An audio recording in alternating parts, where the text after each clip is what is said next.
I think it must have been the start of April this year. Our intention was just to keep showing up to connect people and to provide some amazing content and guests. And we've certainly achieved that. It's now 5 months later, and here we are on the 1st of September. For those of you who don't yet know me, my name is Alex Tullio. I'm the CEO of Financial Executive Women, and we are a membership organisation that is all about helping women progress and addressing gender equality in the workplace. And we do that through support structures, advocacy, and of course, building incredible community as well. So welcome. As always, Cam said we show up 3 days a week, and thank you to our partners who make this possible as well. We live stream 3 days a week, and we have so much great stuff coming up all the time. We're always talking to some incredible speakers coming up. So what have we got coming up this week, Cam? Today, of course, we've got our awesome panel of women, and I'm going to introduce you all momentarily. Tomorrow, we have got Penny Lacazo. Now, Penny will be known to many of you, I'm sure. She's been on the show before. She is an internationally renowned speaker and author. She is a self-proclaimed happiness hacker, and she's going to be joining us tomorrow to talk all about how to hack happiness, how to get more balance, and why inefficiency can be one of the best things ever. I can't wait to learn some great tips from her tomorrow.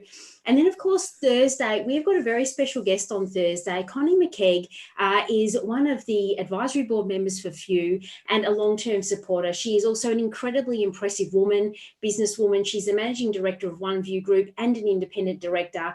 And one of the things that I know draws you all to Connie, if you've heard her speak before, is that it's literally no holds barred. She's very direct, and she is all about sharing some of the, as she says, the failures behind the scenes and what you can learn from those. So look, it's another week of incredibly powerful women. I love it. And then, of course, as you know, for our members, we do bring you masterclasses every fortnight at least. And we've got the incredible Kate Christie coming up this as our next masterclass. For those of you who are members, of course, this is part of your membership. So don't miss out on this awesome content. We keep bringing you women and men who go deep on their topics of expertise. And all you need to do is just click on the link that Cam's put in the chat there. For those of you who aren't yet members, we just love you to experience what it means to be a member of Few and this community and access some of this incredible content. And I know Cam has already just put in a link in the chat. Please do attend one of these events on us as our gift to you, so that you can see why I wave my hands about all the time and get so excited about what we do here. So without further ado, it's my absolute pleasure to introduce these 4 incredible women. And this will put all my skills to the test today, because it's not often that I get to facilitate virtually such an incredible group of ladies for an awesome conversation. So before we take the slide down, I'm going to just introduce these ladies quickly, and then we'll get right into it. So first of all, we've got Susana, who is the founder and director of Moral Fairground. Now, as a founder and director of Moral Fairground, Susana works with purpose-driven enterprises and diverse networks to deliver initiatives and projects that encourage collaboration, shared value, and impact. Susana has a broad and diverse experience with over 27 years working and leading community-based initiatives through the banking sector, and 10 years creating events and programs with Moral Fairground. Susana is also a passionate volunteer. She sits on the board and was one of the founding members of the Moreland Early Year Management and other community-based initiatives. Welcome, Susana. More from you in a moment. Next, I'd love to introduce Abiola. Now, Abiola is the director at Innovation Hub Asylum Seeker Resource Centre. Abiola is a social innovator who is passionate about forming creative and sustainable solutions to increasing the economic and social participation of people that would otherwise be left behind in society. Abiola is extremely passionate about self-actualisation and independence of those seeking asylum and refuge. Abiola, I can't wait to talk to you more about your story also. Next is the fantastic Melanie Raymond, who also has a Medal of the Order of Australia. She's the chair of the Board of Youth Projects, a large homelessness charity. She's also a member of Working on Wonders group, organising the Ethical Enterprise Committee Conference, and Melanie has also studied at Harvard Business School and held a number of leadership positions within government and the NFP sector. Such a beautifully understated bio, Melanie. We're going to get more into that as we get into this conversation. And last but definitely not least, I'd love to introduce Shani, who's a consultant at Clear Horizon, a values-based consultancy that collaborates with change makers to design and evaluate solutions for people, place and planet. She's also the strategy lead at Moral Fairground, a Melbourne-based platform organisation linking ethical businesses and social enterprises. Wow. Let's take this slide down. So, ladies, it is so wonderful to have you here. Thank you so much for making the time to be here today. Now, I know it's hard because everyone's thinking, oh, do I speak next? We're on this weird Zoom thing. Normally we'd be on a panel together or something with real humans. So let me maybe help orchestrate this a little bit. Susana, you can unmute and tell us a bit about your journey. So you and I had the privilege of working with you for years at Bendigo Bank, which was a while ago now, and that's how we met. But tell us a bit about, I know I've given you the bio, but tell us a bit about Moral Fairground and your journey, because for everyone listening and watching, this lady is the reason why the rest of us are here and working, and very privileged to be part of this Women Working on Wonders committee. So Susana, tell us about just, the vision and the journey to this point in time that's led us to this point. Thanks, Alex. Yeah, we did work together, and I was in the banking industry, probably like many of the people watching this webinar right now, for 27 years. At the same time, I was an avid traveller, going around a lot of the Southeast Asian countries, and I witnessed firsthand some of the poverty caused by actual unethical trading practices. And no matter how many times I went back, it didn't seem to, improve. And I was really concerned that my behaviour had an impact on communities around the world.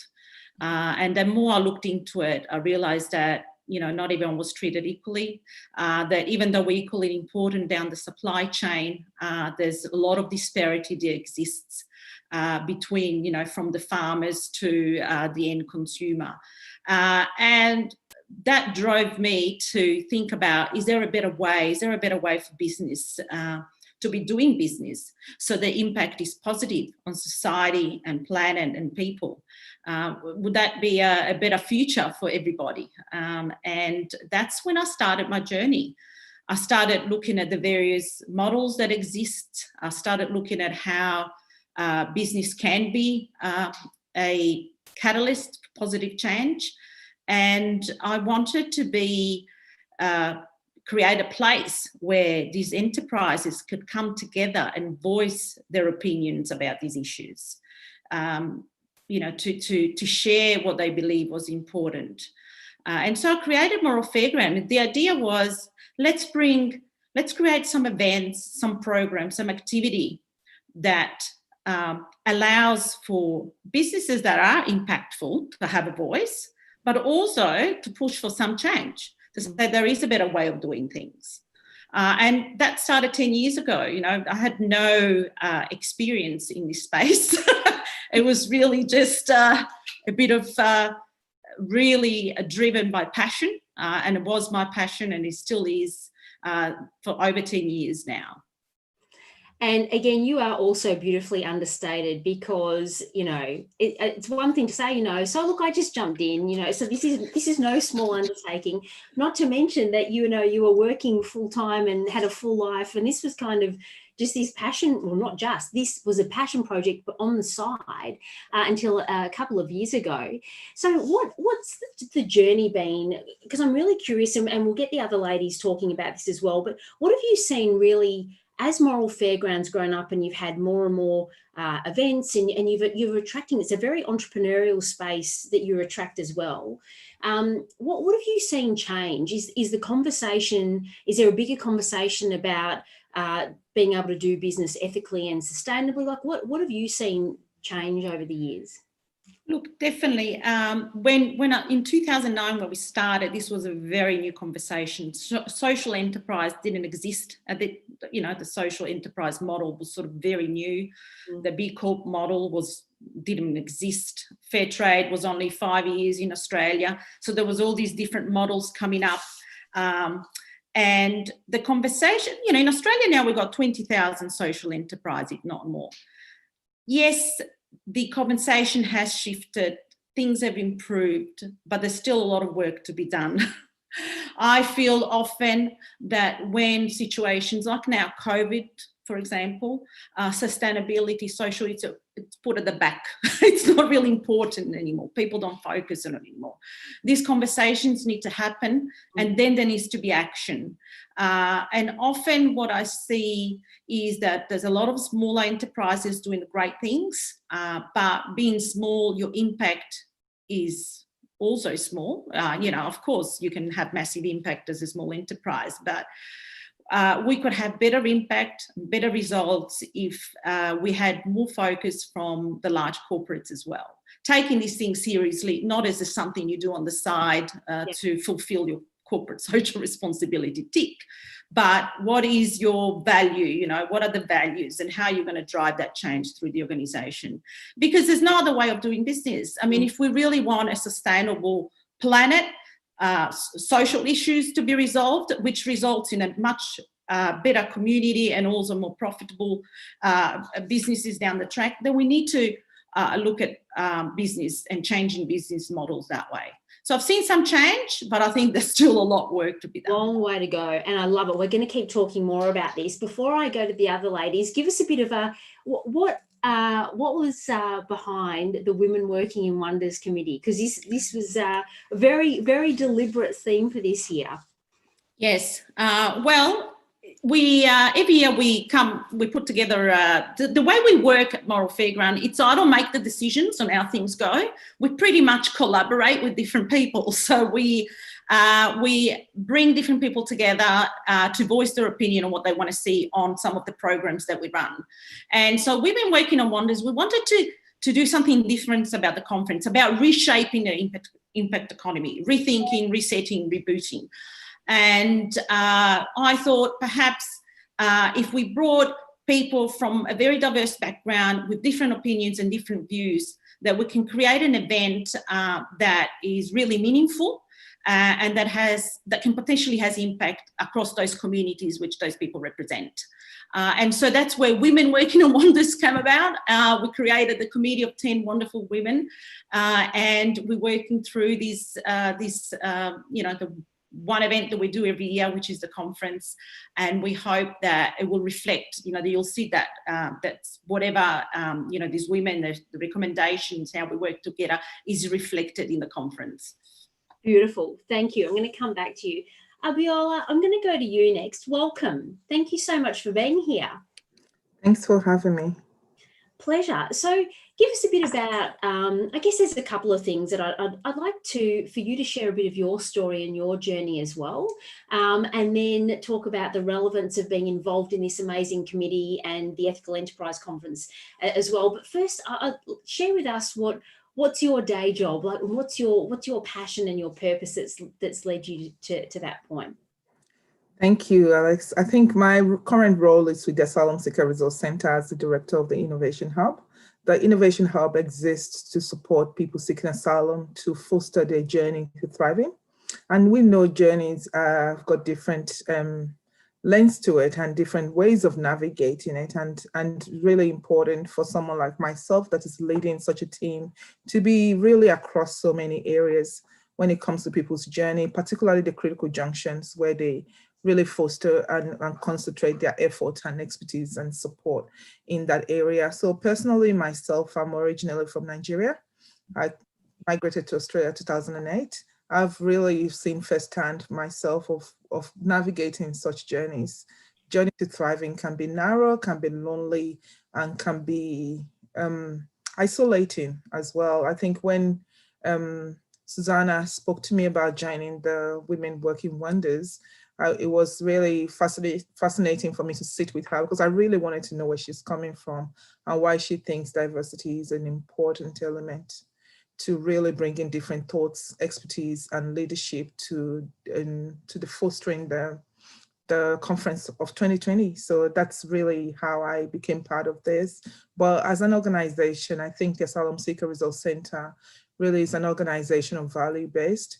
and all our values of honesty and transparency and fairness and respect, all those kind of core values of social justice are where the ethical business and enterprise sits. And really there's a clear synergy for us in not only being part of this, but really supporting our cohorts to engage in this type of conference as well. It's a really important conversation, and as you say, you know, having this participation as well. I mean, what in your experience and with the people that you work with, I guess also your own journey as well, what are some of the blocks economically, societally that you find are isolating and are kind of working against true diversity and inclusion? Like, what are some examples that you could share with us that people probably don't really think of in their conscious mind every day, but are really fundamental? I think being in a country like this, which is a Western culture, I'm really seeing those kind of big and structural barriers.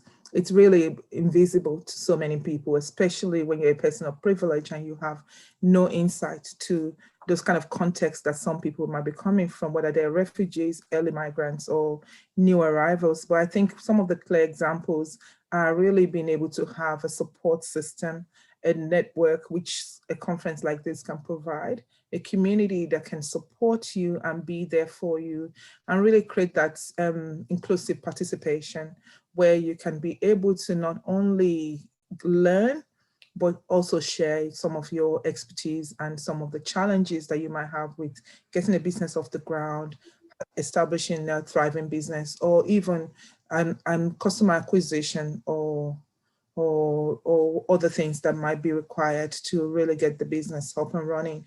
So there's a lot of things there, but I think the social connection and the networking is really important. And some of us also have left our families overseas, so we don't have that luxury of my mom, my dad, my uncle, my auntie as my first customer, you know, to really help me launch this business or advertise it to the world. Yeah, yes, very powerful. And I want to let's keep talking about that. But I think it's already a lot of food for thought, isn't it? And also, as we always say, for those of you on the Zoom and actually on all our platforms, you can ask questions either in the chat or via cam. So please don't hesitate. We've got women here with a wealth of knowledge and experience that would be happy to share if you've got questions. But I think it's so interesting, Abiola, that you talk about the invisible barriers. You know, often when we talk diversity quite a bit on this show in a whole range of things, and it's often the intent could be good, but the invisibility, these barriers that we're not conscious of, means that we're still contributing to those. Thank you for sharing that. Melanie, over to you. Welcome. Thank you for having me. Oh, my pleasure. And you know, you have achieved so much. I want you to tell us a bit more about Melanie Raymond and what it is that you do today, but also your journey, because you are so beautifully understated in terms of everything that you do and that you've achieved. So please do share a bit more expansively, just a bit about you. All right, how can I do this, do the short version? I've been involved almost exclusively in not-for-profits my whole working life, but not all of them were charities, but they were not-for-profits. And I got involved in youth projects, this charity I've been with for a long time now, by accident. But I basically, it's not a surprise when you think, if you do get up in the morning and wonder, is what I'm doing what I want to do, and is it worthwhile? I had an early education in the idea of fairness and justice from my parents, who, you know, we came here in 1965. We snuck in under the White Australia policy. My mother has been a driving force. She, you know, in the late 1950s, this working class English girl married a black man and went off to a remote part of Sierra Leone to set up a hospital. They were a doctor and a nurse. They met amputating a leg. So, you know, there's romance. So they weren't very traditional people, but we always talked about civil rights, anti-apartheid, those sorts of things that probably most people didn't talk about at the dinner table when they were in primary school. So, you know, ending up in the not-for-profit sector and not sort of selling Coca-Cola for a living isn't a surprise, but I had stood for local government and enjoyed that, and got involved in youth projects when at my second meeting, when I was out of the room, they made me chair and handed me an almost insolvent organisation. So that, I think also some of what Abiola was saying, and we would all have to admit to, it's making an impact and being involved in this sector isn't a walk in the park, and you don't wake up every day with runs on the board that are really clear to see. It's so much hard work, and I think running a not-for-profit is, you know, commercial skills overlaid with all of the demands of charity regulation, but also a fair deal of just rat cunning in trying to survive.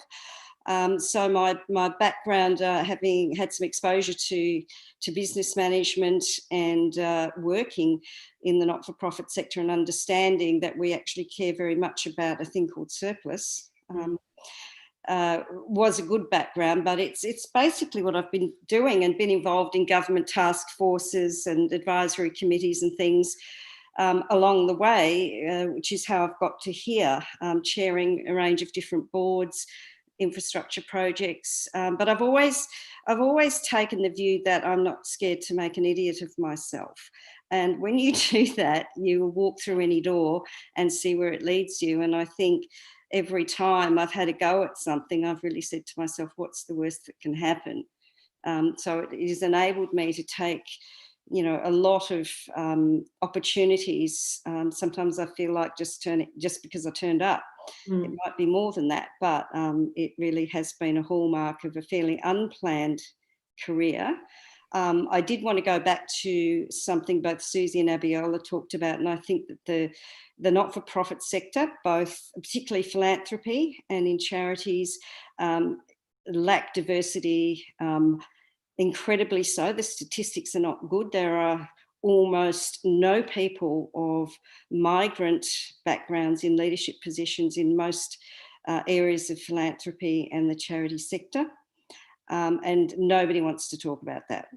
Nobody. But if you look at the statistics from the US and from the UK, I don't think Australia would be a lot different. So it's really important that to do the right thing and to know and understand the communities you're serving, that we need to boost the diversity and the leadership of our sector.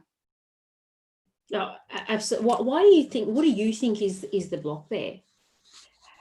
I think that it's always been very traditionally focused on traditional service clubs that were and volunteers who were good Australians, and obviously of non-English speaking backgrounds. That's the tradition.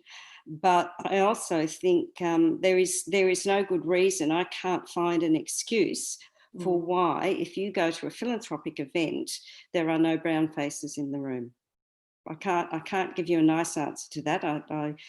I think of racism. I think of the same reasons why women are not in corporate boardrooms. It's also why people of colour are not there. We don't seem to fit in. We don't match with the traditional idea of a good leader still. Well, yeah, there's a lot to this, isn't there? And I want to come back to all of these. But first, I want to introduce you. Thanks, Melanie. I want to introduce you, Shani, who's been sitting patiently there. Welcome. It's so great to have you here. Thanks for having me.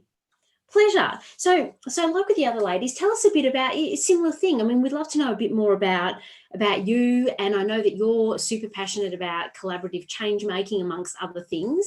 But so tell us about what drives you, what you do in your day job, and what's led you to be part of this fantastic organisation. Can I start by saying what a power panel? I don't know how I'm going to follow you ladies, but you've inspired me just to share my story. So thank you. So a bit about me, as you said, Alex, I'm a consultant at Clear Horizon. So Clear Horizon really focuses on making change, but we do so by acting as a support or a partner in change making for other individuals. So unlike the other ladies here, I work with a for-profit, but we work exclusively with not-for-profits, trying to help broker this collaborative change making that we often talk about, but don't really know how to fulfill. And I think that really ties into a lot of what's been said today around diversity and inclusion and what meaningful collaboration means. So my journey began in Sri Lanka. I was born overseas in Sri Lanka, and I moved between Sri Lanka and Australia my whole life. And in addition to being a third culture kid, what that's meant is I've had a front row seat to completely different cultural makeups, socioeconomic conditions, but also an underlying passion for change. I think that it's fair to say that whether I'm here in Australia or back home in Sri Lanka, social change is close to everyone's hearts. And that's something that a lot of people want to achieve. And so for me, it raised this question of, why aren't we doing this together? Are we more powerful working as one as opposed to working in localized clusters and spaces to try and achieve the same change?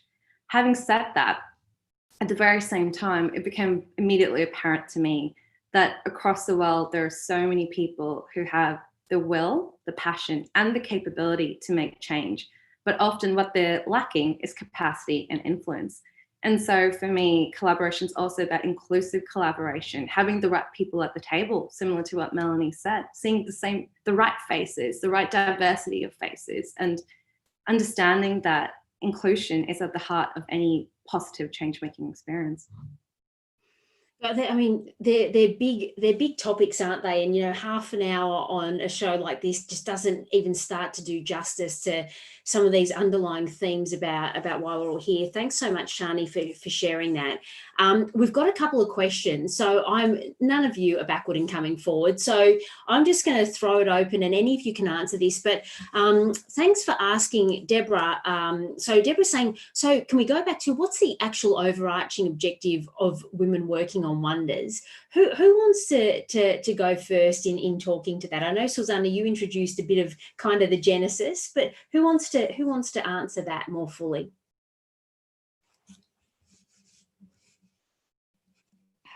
I think the bringing together of this group even predates COVID-19, and we were already wanting to ask some challenging questions about our sector, but most of all, the group was seen as a group of really interesting women with good contacts and who could put together a conference that was really inclusive and diverse, ask tough questions, make sure that it was, I think one of the things we wanted it most was to be really easy to participate, to lower barriers to access, to be as friendly as we could. And, then, 2020 came. That didn't change, but I think the questions that we thought about, and we had spent a lot of time thinking about, well, we can't ignore this. This is going to change everything, and to really bring together and focus on what those themes would be.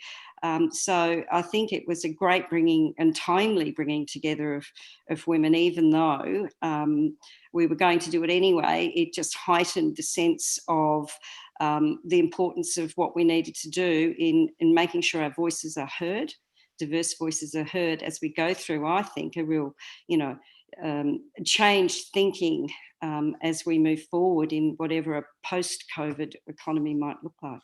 Yeah, absolutely. Melanie, just for your while you're off mute, I'd also like to, can you just talk to us a bit about, because I know one of your big passions is obviously homelessness and women and women's health, and all big issues there. What impact are you seeing of COVID and on homeless women in particular? What we're seeing is that a lot of the infrastructure wasn't really robust enough. So a lot of charities really backed off, and youth projects stayed open. We've opened 6 days and 7 nights throughout. So a lot of women who might normally have not come to us have turned up because we're open, also because unfortunately some of the bureaucracy around, if you are a woman fleeing domestic violence and you're homeless, it takes a lot of time to enter the system, and we're very fast at that. We're very informal. So some of them prefer to come through us because you can walk through the door, we don't care who you are, and something will happen for you. But yes, there are increasing numbers of women who are either previously homeless and are quite hidden because they want to be somewhat hidden for their own safety. But also people are incredibly hungry at the moment. So even some of the people who've been, put up at 3-star motels, there's no food there, there's no very few provisions. So apart from the healthcare we provide, we've had to really up our ante in terms of food and clothing, because the city is deserted. We're like this little oasis there in Hosier Lane. So we really need to think through how when there's an emergency, the most hidden and marginalised people aren't forgotten when we do our emergency planning. And, if you read The Age today, the story about them excluding people who are mentally ill and homeless from accommodation, to see that people who most need to be taken in and supported are the ones most likely to be excluded. I mean, that is just plain wrong. And that's, I think, for all of us, how we figure what we do all day. How do you get to a point where you no longer know what the right thing to do is? Yeah. There's all sorts of protocols and manuals in everything we do, but how often do we ask, but what is the kind thing to do and what is the right thing to do? And you'll usually get to a good place from there. So there are newly homeless people still arriving. There are still people hidden on the streets. We find them on foot. But for women, it's particularly scary. And I think some of what's going on is quite hidden, and we'll find out more. But we're certainly seeing it in the front line because we're open and we're there. Yeah, it's these are big issues, aren't they? And as always on this show, we want practical things that we can all do as well. And this is really thought-provoking. But before we finish, I'll get all of you to, let's get specific about how we can help, how we can be part of this. How can we really think about that we are privileged, even though, it's tough for everyone. It's very easy to forget and become very inwardly focused, I think, about just how fortunate we still are compared to others. Susana, I'm going to throw back to you, because I want to talk a bit about, and again, we just don't have enough time. I knew we wouldn't at the start, because there's so much to talk about with all of you. But can you tell us now a bit more about the conference itself? Because one, I think people are just interested to know actually, well, give us the logistics and what it's about and when. But in the context of what we're talking about here, about barriers, about the impact that COVID's having around societal structures, around the role that business plays. I mean, we're talking about so many big issues here. What's the role? Like, what do you see around this ethical enterprise conference? Because for mine, it's so much more than a conference with some really interesting, great people coming together. I think it serves a bigger purpose than that. Yes, so there's many reasons for the conference. One is to engage with the broader community around these topics and the very diverse topics that we also bring to the conference. Second is also to engage with the ethical businesses. They participate in the event, sometimes as speakers, as collaborators, providing them as a voice for them to express what they're doing as well. And then we also celebrate the achievement of ethical enterprises through the awards and early pitch competitions. So it's almost a community coming together on issues of importance. So the conference about reshaping the impact economy, like Melanie said, we had to change it because soon after we were planning the conference, COVID hit and everything went down the window. I feel like that was a decade ago that we were having meetings, ladies. That feels like that was in some other lifetime. That's right. So it's about rethinking, resetting, rebooting. What are we going to do now? And while we focus on ethical business, it applies to any business really. I mean, I like to see the diversity come together rather than the ethical business only. It'd be nice to have a conference with different groups come together for a common goal, and that's what the objective is. And the conference has been going on for 7 years now, and we use it a bit of as a celebration as well, like I said, with the awards and early pitch competition, which allows startup ethical enterprises and existing enterprises to win some prizes, some mentorship, bring people together for that purpose. So that's the overarching of the conference, from the 26th to the 28th of October. But ideally, and what we've always done is make sure that, because we're not representing a particular group. We're not a accreditation body or certification body. So our conference is very overarching. You know, we're like the umbrella. If you're a social enterprise, a B Corp, a fair trade, an ethical business, a not-for-profit, if your purpose is to have social, economic and environmental benefits, then we want to hear from you. And we want to hear how you do it and how can we collaborate to create better futures. And so that's the reason that the conference has always existed and why it exists. And I think now more than ever, it's so important, isn't it? I mean, when I hear you all talk, and obviously I'm very lucky to be part of this with you, you know, you're all saying in different ways, we're talking about the importance of community, of that coming together, of having a place to have a voice and inclusivity. And I think, Shani, it'd be good to hear from you as well, because, you know, we were talking before with you about, you know, positive collaboration. And I think you mentioned, which really strikes a chord for me, about, you know, let's stop competing against each other. Like, together, we can collaborate. And that's really bringing in small startups, as you said, Susana, big corporates, and everyone in between. If we come together and collaborate around things that matter, we actually can make a difference. Shani, have you got anything else that you think in your mind, you know, what are the essential ingredients to really bring positive collaboration? Because I think for a lot of us listening, we all talk about this. I think it'd be hard to find anyone that said, oh no, well, that sounds ridiculous. But it's one thing to kind of agree that there's a need and there's a want, but then to actually do and take action. What can we do differently? Because there's a lot of people who are in big business, in financial services in our community, who I'm sure are sitting here going, okay, well, how can we be part of this? How can we collaborate? How can we work together? Yeah, sure, Alex. So I think that's a really important question. And I think collaboration has become, unfortunately, our latest buzzword. We've gone from sustainability to agile to collaboration. And ultimately, it's about taking apart that term and understanding what it takes. What would success look like if we were truly collaborating? And so from my work at Clear Horizon, what we often see is we meet really great foundations and initiatives who are working really hard to get place-based change, or collective impact change, off the ground. And the ingredients of success that we've really seen are having genuine, inclusive collaboration. So it's not just about one-off participation. It's not about bringing people in at one point in time.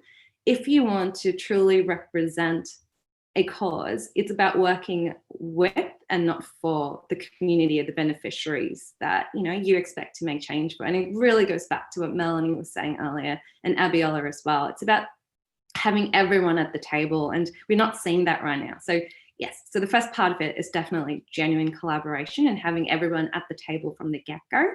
But it's also about taking stock of whether things are still working. The committee is a really great example. When we started, we were pre-COVID. We got to meet in person. I can't remember what that feels like. And now here we are. And so it's about making sure you're embedding learning as you go and having mechanisms for feedback and for check-ins. Embedded learning is so crucial to anything and everything we do. And I feel like a lot of people here can probably relate to that in their professional capacity as well. And that's such a core element of collaboration as well. And so I think if we can get that right, if we can have just enough check-ins and make sure that we're staying agile, but still staying rigorous and accountable to our processes, we can do a much better job. But to be able to get there, we first need to make sure that what we're doing isn't tokenistic and that we're having the right people at the table from the get-go and listening to them along the way as well.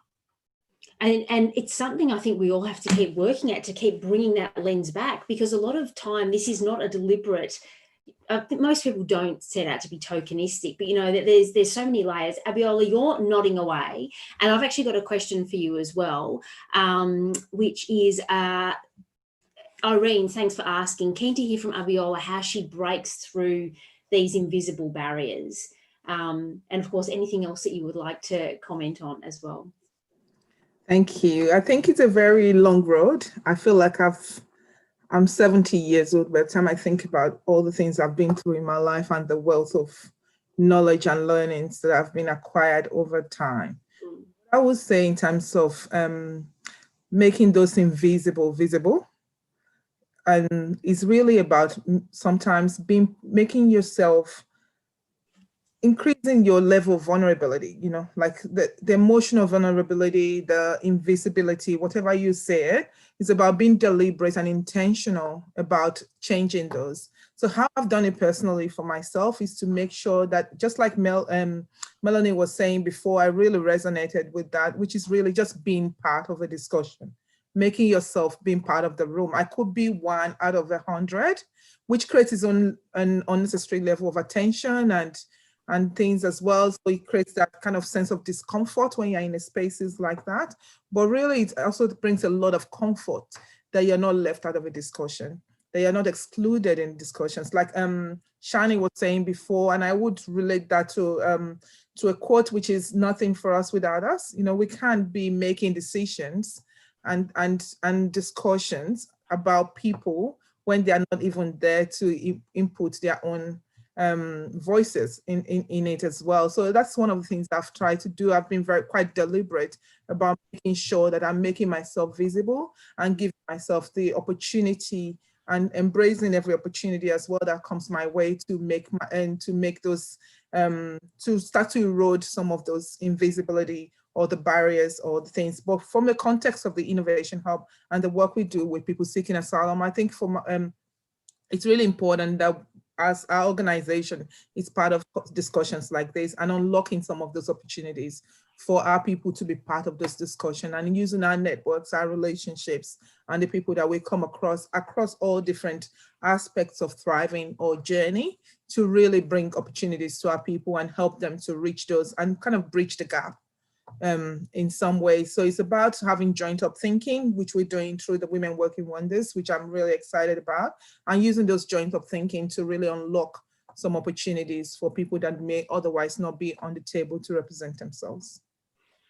And I imagine that, just, I mean, again, you shared there are so many things in that, but I imagine that for yourself as well, you've had to step into situations where you don't feel, well, it isn't comfortable, you know, it is uncomfortable, but you're still taking those opportunities and being part of the conversation and being visible. Because I mean, visibility is a whole other topic, isn't it? I mean, you know, being visible to self and others, and, you know, there's so much to this. What can we do with regard to the Innovation Hub? What would be helpful for you for this community to either tap into or be part of, or to just be aware of? Yeah, I think in terms of, I could break those into 3 parts. In terms of being aware of, I think being aware of the challenges, the plight, but also the resilience, the strength, the capabilities of the refugee community. I think it's really understated. I've rode on the wings of opportunities since I've been in this country. And without having this opportunity, I never know where I would be right now. I know there's so many people that want to embrace such opportunities as well and want to leverage on it to be able to be active contributors to social and economic participation in this country. So it's about really thinking about those and really ensuring that in tables, in boardrooms, in opportunities, when you're making decisions, you're really factoring that in. What are the communities that are left behind? Where are the communities that we should be talking to, or we should be talking and we should be supporting? I think so many communities, particularly ethical organizations, have turned us into a data reproductive system, you know, to really understand, get funding and use us as data analysis and research and all of that, but really making sure that we're not only that. The data is good because you can get better advocacy, better resource to help people, but we should not always be at the receiving end. It's always good to kind of build people's capacity so that they can help themselves. And we understand our journeys better. We've been through it, we lived through it. That's one of the things I really cherish about my role at the ASRC, is that I've been through this journey too.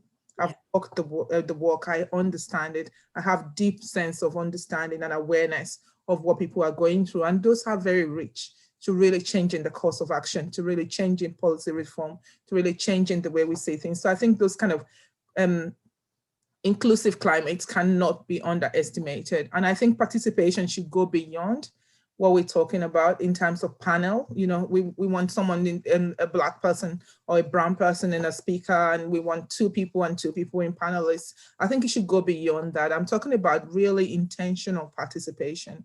And I think that's one of the things that Susana is really keen to about with this conference as well, that we're actually progressing that to even the audience, having good participation, broad knowledge and insights that the audience can bring as well to the discussion in conferences like this. And I'm hoping that people that are watching, whether you have networks, you have relationships, you're partners with a corporate organization, and you can provide some resources to the conference to be able to give some free tickets to people that are entrepreneurs or have business aspirations or are even struggling with their business that may not be able to afford it, that are from refugee or vulnerable backgrounds, to be able to engage in this kind of discussions. Because I think, like I said earlier, opportunities has been one of my most afforded and embraced tools since I've been in Australia. And I always look for spaces and avenues to advocate for more opportunities for other vulnerable groups so they can be part of the discussion as well. Oh God, I love your passion. And you're right, it's got to be it's deliberate and planned and strategic. Thank you so much. Melanie, we're out of time, but who cares? We'll just keep going for a little bit.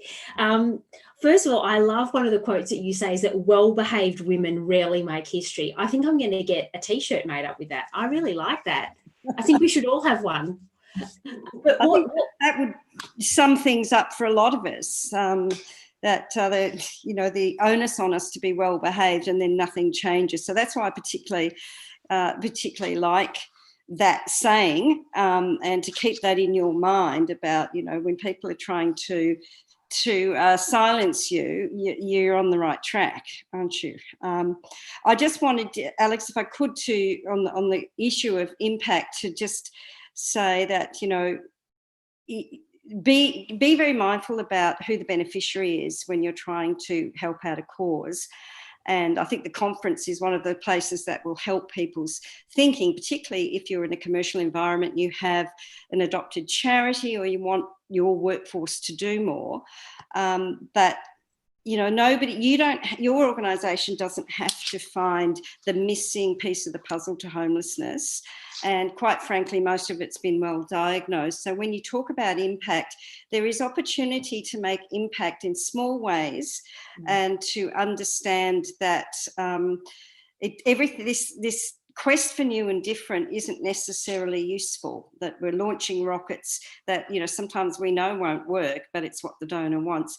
So be better donors around the understanding you can make a really great impact just by, quite frankly, donating some money. There's real impact there, particularly at the moment. But asking those sorts of questions, and we'll be asking questions about the ethics of how we are creating social change, about social enterprise at the conference. Some of it will be uncomfortable for everyone, and some of it will really nurture the soul in a very big way. But I think for anyone who wants to help, there are so many ways, and you don't have to, like, for example, in homelessness, many homeless people don't actually want contact with people from the business community for various reasons, No, thank you. And I think that it's very thought-provoking, isn't it? People have the intention to do the right thing, but what is actually needed? Susana, take us out. Cam, if you can put that slide up as well, so how can people get more involved? But Susana, just to round out, what a great discussion. It has been so far-ranging. We've just touched the surface, not even. But can you just, what's a couple of final calls to action for everyone listening if they want to be part of this conversation? If any of this conversation has piqued people's interest, you want to do more in a different way, tell us a bit about the conference and how people can get involved. It's very simple. You can buy a ticket to the conference and join the conversation, be part of the conversation, meet some of the people behind it. The other thing, what Abiola said, we were thinking, and we had a long discussion about this when we were planning, how do we get people that can't really afford to join the conference? A lot of enterprises are struggling at the moment. You have no idea how many of the ethical businesses are closed down. We're not even sure if they're going to reopen. We need these businesses to survive because they provide, social outcomes, environmental outcomes. What if we were able to pay it forward? Get some, buy some tickets for, a community like the Asylum Resource Centre or young people at youth projects. So there are many, many different ways, but I think joining and participating is one of those, sharing among your network. And if you really want to sponsor, we're also here. Yeah, so, great. yes. And give us just how much is a ticket? The tickets are very reasonable. You can either choose, because we understand at the moment the difficulty with businesses is either $80 a day or it's about $305 for the whole conference with the video recording. Some of that money goes to the winner of the early pitch competition, and also you will get a sort of like a conference kit that's from a social enterprise. So we're also trying to support other social enterprises within the conference ticket. So it's very, very reasonable. Nothing that, you know, people it's couldn't absolutely afford. It's very reasonable. And you know what, I love this is for everyone listening.